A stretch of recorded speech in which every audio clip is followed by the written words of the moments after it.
একটা টিকিট যার দাম হতে পারে আপনার জীবন। ট্রাম্পের ক্ষমতা গ্রহণের ঠিক আগে যখন সীমান্তগুলো ধীরে ধীরে বন্ধ হওয়া উপক্রম হচ্ছিল, তখন হাজারো মানুষ মরিয়া হয়ে উঠেছিল একটি শেষ সুযোগের আশায়। তারা হুমড়ি খেয়ে পড়ছিল ট্রেনের বগিতে, কারণ তাদের পাড়ি দিতে হবে ২৫০০ কিলোমিটার দীর্ঘ এক মৃত্যুপুরী যাত্রা। শুনতে অবাক হলেও ২০২৫ সালের শুরুতেই ডাহু সাপু নামের এক প্রভাবশালী ব্যক্তি স্পষ্ট জানিয়েছিলেন, ট্রাম্প আবার ক্ষমতায় এলেই অবৈধ অভিবাসীদের উপর সরাসরি আক্রমণ শুরু হবে। আর ঠিক সেটাই হলো। প্রথম কোপটা পড়ল CP1 অ্যাপ্লিকেশনের ওপর। এটা সেই আবেদন যা আমেরিকায় ঢোকার আগে ও পরে অবৈধ অভিবাসীরা আশ্রয়ের জন্য করে থাকে। কিন্তু ট্রাম্প আসতেই CP1 বন্ধ। যারা লাইনে দাঁড়িয়েছিল, যারা অ্যাপয়েন্টমেন্টের অপেক্ষায় ছিল, তাদের সব আবেদন বাতিল। এক নিমেষেই সব স্বপ্ন ভেঙে চুরমার। কল্পনা করুন সেই দৃশ্য। যারা এত স্বপ্ন নিয়ে এসেছিল, তাদের চোখে পানি, তাদের মনে একটাই আফসোস, কেন আরও আগে আমরা আমেরিকায় পালিয়ে আসিনি। আর ঠিক এই কঠিন পথেরই গল্প আজ আমরা শুনব। হন্ডুরাস থেকে একদল মানুষ তাড়াহুড়ো করে উঠে পড়ল এক ট্রেনের বগিতে আমেরিকার উদ্দেশ্যে। তাদের ধারণা ছিল শুয়ে শুয়ে তারা সরাসরি তাদের গন্তব্যে পৌঁছে যাবে, কিন্তু এই পথটা যে কতটা বিপজ্জনক তা তারা কল্পনাও করতে পারেনি। ডাকাতি এখানে কোনো বড় ব্যাপার নয়, বরং ট্রেনে ওঠার মতো একটা সাধারণ কাজও এখানে আপনার হাত পা হারানোর কারণ হতে পারে, এমনকি আপনার শরীর টুকরো টুকরো হয়ে যেতে পারে। প্রায় প্রতিদিনই এই ট্রেনে দুর্ঘটনার খবর আসে। কিন্তু যদি তারা সত্যিই আমেরিকায় পৌঁছাতে পারে, তাহলেও তাদের জন্য অপেক্ষা করে আছে অন্য বিপদ। মার্কিন সীমান্ত টহল বাহিনী দল বেঁধে আসবে, আর বেশিরভাগকেই ঘটনাস্থল থেকে ফেরত পাঠানো হবে, অর্থাৎ প্লেনে করে নিজ দেশে ফেরত। আসলে আমেরিকায় এসেও তাদের জীবন আরামের হয় না। রেস্টুরেন্টের অসাধু মালিকদের সাথে তাদের বুদ্ধির খেলা খেলতে হয়, কারণ থালা ধুয়ে টাকা আয় করতে হয়। কখনো কখনো অভিবাসন বিভাগের তল্লাশির মুখোমুখি হতে হয়। ভিডিওতে যেমনটা দেখায়, তল্লাশি দল আসছে শুনলেই সবাইকে দ্রুত লুকিয়ে পড়তে হয়, কারণ আমেরিকায় বৈধ পরিচয় না থাকলে জীবনযাপন করা প্রায় অসম্ভব। থালা ধুয়ে একটা ভিলা কেনার স্বপ্ন তো প্রায় বিলাসিতা। আসলে কিছু অবৈধ অভিবাসী যারা আমেরিকায় আসে, তাদের জীবনের বেশিরভাগ সময় তারা তাদের মূল পরিবেশের একটা ছোট এলাকায় কাটায়। হয়তো তারা জীবনে অন্য কোনো শহর বা অন্য কোনো রাস্তায়ও যায়নি। তাহলে কেন এত মানুষ আমেরিকায় যেতে চায়? আমেরিকা তাদের কি দিতে পারে? সেখানকার বাতাস কি সত্যি স্বাধীন? এইসব প্রশ্নের উত্তর দিতে আমরা কিছু তথ্য সংগ্রহ করেছি এবং কিছু মজার জিনিসও পেয়েছি। অপ্রয়োজনীয় কথা না বলে চলুন আমরা সরাসরি পথ থেকে শুরু করি। আমরা এখন মেক্সিকোর দক্ষিণে একটি ট্রেন স্টেশনে। হন্ডুরাস থেকে আসা অবৈধ অভিবাসীরা উদ্বিগ্নভাবে ট্রেনের আসার অপেক্ষায় রয়েছে। তাদের চোখে মুখে দেখা যাচ্ছে এক অজানা ভয় আর এক নতুন জীবনের স্বপ্ন। তারা হন্ডুরাস থেকে পালেনকে এসেছে আমেরিকার পথে। পথ হারানোর ভয়ে তারা 10 ইউয়ান দিয়ে একটি মানচিত্র কিনেছে। মানচিত্র থেকে দেখা যাচ্ছে যাত্রাপথের কষ্ট সবে শুরু হয়েছে। এই 6 জন একই গ্রাম থেকে এসেছে। তাদের মধ্যে কিছুজন একবার চলে গেছে, কিন্তু পরে ফেরত পাঠানো হয়েছিল। নিরাপত্তার জন্য তারা একে অপরের নাম বলতে সাহস পায় না। প্রত্যেকের একটি নিজস্ব ডাকনাম আছে।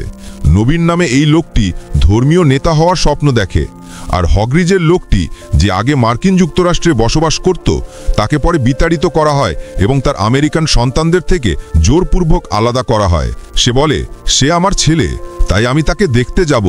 আমরা আবার চেষ্টা করব, দেখব আবার যেতে পারি কিনা। তাহলে কেন এত বছর মার্কিন যুক্তরাষ্ট্রে বসবাস করার পরও সন্তান ও স্ত্রী থাকা সত্ত্বেও তাকে ফেরত পাঠানো হয়েছিল? এটি বিভিন্ন রাষ্ট্রপতির বিভিন্ন নীতির কারণে। ওবামার সময় অবৈধ অভিবাসীদের প্রতি অপেক্ষাকৃত উদার নীতি ছিল। তারা শুধুমাত্র অপরাধী অবৈধ অভিবাসীদের টার্গেট করত, অর্থাৎ অপরাধ করলে বিতরণের তালিকায় অন্তর্ভুক্ত করা হবে। গ্রিলির বিতরণ ট্রাম্পের প্রথম শাসনামলে হয়েছিল।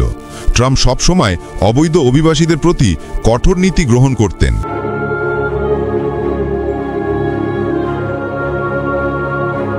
তার জিরো টলারেন্স নীতি ছিল সমস্ত অবৈধ অভিবাসীদের বিরুদ্ধে মামলা করা। শুধুমাত্র ফেরত পাঠানো নয়, যারা অবৈধভাবে প্রবেশ করেছিল এবং বৈধ পরিচয়পত্র ছিল না, তাদের বাবা মাকে অভিযুক্ত করা হবে আর তাদের সন্তানদের আলাদাভাবে আটক করা হবে। হাজার হাজার শিশু তাদের বাবা মা থেকে জোরপূর্বক আলাদা করা হয়েছিল এবং অভিবাসন আটক কেন্দ্রে রাখা হয়েছিল। বাইডেন ক্ষমতায় আসার পর পরিস্থিতি অনেকটাই শিথিল হয়েছিল। ভিয়া 1992 সালে তার স্বামীর সাথে ক্যালিফোর্নিয়ার এই সৈকতে অবতরণ করেছিল। তখন সীমান্ত নিয়ন্ত্রণ কঠোর ছিল না, তারা সহজেই নজরদারি এড়িয়ে ভুয়া ভিসা তৈরি করেছিল। ভুয়া পরিচয়ের ওপর নির্ভর করে তারা 20 বছর নিরাপদে জীবনযাপন করেছিল। Was that everything we have, we've got through our own hard work. We've never done anything wrong. এবং কাজ পেয়েছিল এবং 3টি সন্তান জন্ম দিয়েছিল। নীতিগতভাবে এই পরিস্থিতিতে তাদের ধরা পড়ার কথা নয়, কিন্তু তাকে তার সহকর্মী রিপোর্ট করেছিল। এভাবেই তার কালো ইতিহাস প্রকাশিত হয়েছিল। হতাশ বিয়া কর্তৃপক্ষের বিরুদ্ধে মামলা দায়ের করেছিল। সে বলে, আমরা কখনোই কোনো ভুল করিনি। 5 বছরের আইনি লড়াইয়ের পর আজ তার চূড়ান্ত রায় হবে। আধা ঘন্টা পর আমরা ভিয়ার মুখ থেকে উত্তর দেখতে পাচ্ছি। তাকে 2 সপ্তাহের মধ্যে মার্কিন যুক্তরাষ্ট্র ত্যাগ করার নির্দেশ দেওয়া হয়েছে। এখন তাকে জিনিসপত্র গুছিয়ে মেক্সিকো থেকে চলে যেতে হবে। তার সন্তানরা মার্কিন যুক্তরাষ্ট্রে বিশ্ববিদ্যালয়ে পড়াশোনা চালিয়ে যাচ্ছে। ভিয়ার স্বামী 3 বছর আগে বিতাড়িত হয়েছিল। এখন তারা আবার একসাথে হতে পারবে। ভিডিওতে ফিরে আসি। তারা 3 দিন ধরে স্টেশনে অপেক্ষা করছে। এখানকার ট্রেনের কোনো সময়সূচি নেই। ট্রেন কখন আসবে তা কেউ জানে না। তারা প্রতিদিন এভাবেই অপেক্ষা করে, দিন থেকে রাত পর্যন্ত। অপেক্ষার সময় যত দীর্ঘ হয়, মানুষের ভয় তত বাড়তে থাকে, বিশেষ করে অনভিজ্ঞ নূতনদের জন্য। এখন 3য় রাতের সন্ধ্যা। তাহলে কখন যাত্রা শুরু হবে? অবশেষে 4র্থ দিনের সকালে ট্রেন অবশেষে প্রস্তুত। আনুষ্ঠানিকভাবে যাত্রা শুরুর আগে একটি ধাপ বাদ দেওয়া যাবে না। সকল অভিবাসী স্বেচ্ছায় একত্রিত হয়ে ঈশ্বরের কাছে প্রার্থনা করে। তারা বলে যে তারা কেবল অর্থের জন্য এসেছে, কেবল মার্কিন যুক্তরাষ্ট্রে অর্থ উপার্জন করে পরিবারকে সমর্থন করার জন্য। আশা করি ঈশ্বর তাদের নিরাপত্তা দান করবেন। ঘূর্ণায়মান চাকার দিকে তাকালে সবাই অজান্তে দুঃস্বপ্নে হারিয়ে যায়। যদি তারা ভেতরে পড়ে তাহলে তাদের নিশ্চিত মৃত্যু হবে। কিন্তু ট্রেন বেশি চিন্তা করার সময় দেবে না। গতি বাড়ানোর আগে তাদের যত তাড়াতাড়ি সম্ভব উঠতে হবে। এখন গতি খুব ধীর, প্রায় 5 থেকে 10 কিলোমিটার প্রতি ঘন্টা। ইতিমধ্যেই অনেকে উঠে পড়েছে। কিছু শিশু নিয়ে আসা লোকও আছে। তাদের শিশুদের নিয়ে ট্রেনে উঠতে হয়। সবাই নার্ভাস। সবাই জানে যে এটি জীবনের একটা জুয়া, আর ফিরে যাওয়ার পথ নেই। এটাই পথ। খুব একটা আরামদায়ক নয়, কিন্তু হৃদয়ে যদি স্বপ্ন থাকে তাহলে যতই বাধা আসুক তা অতিক্রম করতেই হবে। ট্রেন যাওয়ার সময় 17 পা ভর দিয়ে ক্রাচ ব্যবহার করা এক মানুষ ট্রেনে উঠতে চাইছিল। গত বছর এই লোকটি পথ চলার সময় ট্রেনের নিচে পড়ে একটি পা হারিয়েছিল। তখন সে অভিবাসন কর্তৃপক্ষের ধাওয়া এড়িয়ে যাচ্ছিল। কথা বলতে বলতে ট্রেন চালক অসহায়ভাবে এগিয়ে এলেন। আসলে এক পা হারানো মানুষটিকে ট্রেনে ওঠাতে সাহায্য করার জন্য ট্রেনের লোকেরা কামরার সংযোগ খুলে দিয়েছিল। আবার যাত্রা শুরু। ট্রেন প্রতি ঘন্টায় 30 কিলোমিটার বেগে চলতে থাকে। ছাদের উপর লুকিয়ে থাকা মানুষদের জন্য এই গতি খুব দ্রুতও নয়, খুব ধীরও নয়। গাছের ডাল দিয়ে আঘাত পাওয়া খুবই সাধারণ ব্যাপার। সবচেয়ে ভয়ঙ্কর বিষয় হলো ঘুমিয়ে থাকা অবস্থায় গাছের ডালে আটকে যাওয়া এবং তারপর ছিটকে নিচে পড়ে যাওয়া। সবাইকে বারবার বসার অবস্থান পাল্টাতে হয় যাতে তারা পালা থেকে রক্ষা পায়। যখনই ট্রেন ধীরে চলে বা দিক বদলায় তখনই দুর্ঘটনা ঘটতে পারে। সময় এখন 7ম দিন।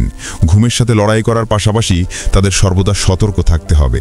ট্রেনের যাত্রীরা প্রায়শই ডাকাতদের দ্বারা ডাকাতির শিকার হয়। মেক্সিকোর মাদক পাচারকারী গোষ্ঠীর জন্য অবৈধ অভিবাসীদের লুট করাও একটি ভালো ব্যবসা। এই লোকেরা বাড়িঘর বিক্রি করে ঋণ নিয়ে অবৈধভাবে প্রবেশ করে। তারা যেন চলন্ত এটিএম। গ্রিলি বলেছিল, এখন অবৈধভাবে প্রবেশ করা আগের মতো নয়।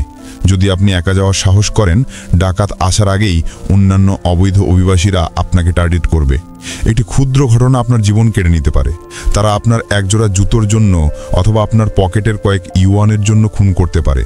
তাই আপনার পকেটে কিছু টাকা থাকতে হবে। যে কোনো সময় ডাকাতি হওয়ার জন্য প্রস্তুত থাকতে হবে।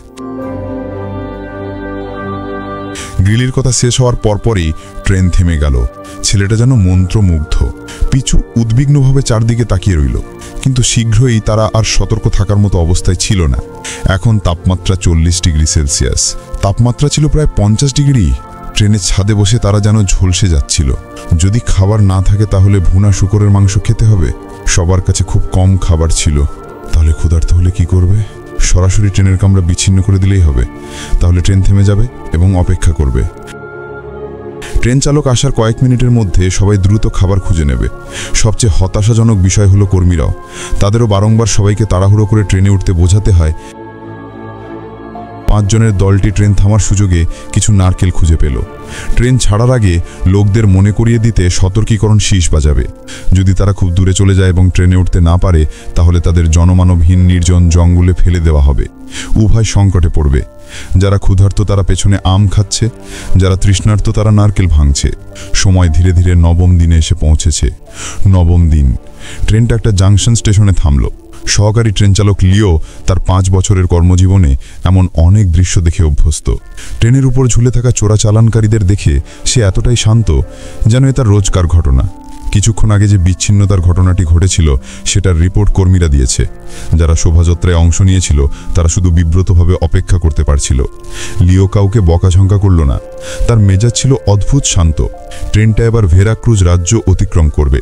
মেক্সিকোর অন্যতম দরিদ্র অঞ্চল এটি, অথচ চোরাচালানকারীদের কাছে এটা যেন এক নতুন জীবনের প্রবেশদ্বার, এক পুনর্জন্মের স্থান। এই কষ্টসাধ্য পরিস্থিতি সত্ত্বেও মানুষ এই পথের উপর ভরসা রাখে, কারণ তাদের আশা অনেক বড়। সময় এখন 20তম দিন। তারা 2500 কিলোমিটার পথ পাড়ি দিয়ে যুক্তরাষ্ট্রের সীমান্তে পৌঁছেছে। কিন্তু এই দীর্ঘ যাত্রায় 5 জনের দলটি থেকে মাত্র 3 জন অবশিষ্ট ছিল। নবী আর পিছু অভিবাচন কর্মকর্তাদের তাড়া খাওয়ার সময় একে অন্য থেকে বিচ্ছিন্ন হয়ে যায়। মেক্সিকোর অভিবাচন বিভাগের পহল টিম প্রতি বছর 1 লাখেরও বেশি চোরাচালানকারীকে গ্রেপ্তার করে এবং নির্বাসিত করে।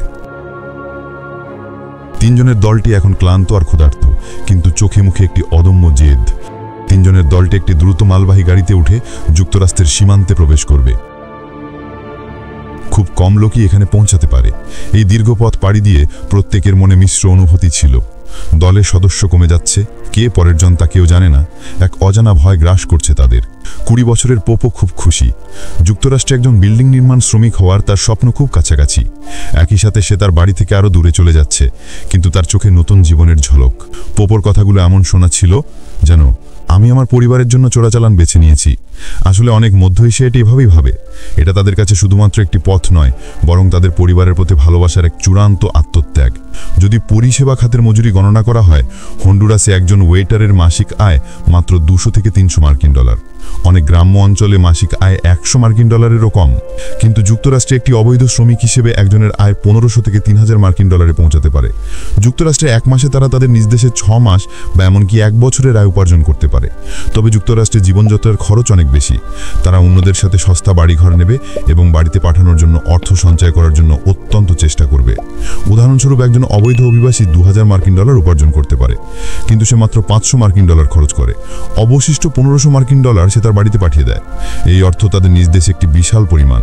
এটি শিশুদের স্কুলের ফিস, বৃদ্ধদের চিকিৎসার ব্যয়, এমনকি জমি কেনা বা বাড়ি তৈরির জন্য যথেষ্ট। এই কারণেই এত বেশি লোক তাদের জীবনের ঝুঁকি নিয়ে যুক্তরাষ্ট্রে যেতে ইচ্ছুক।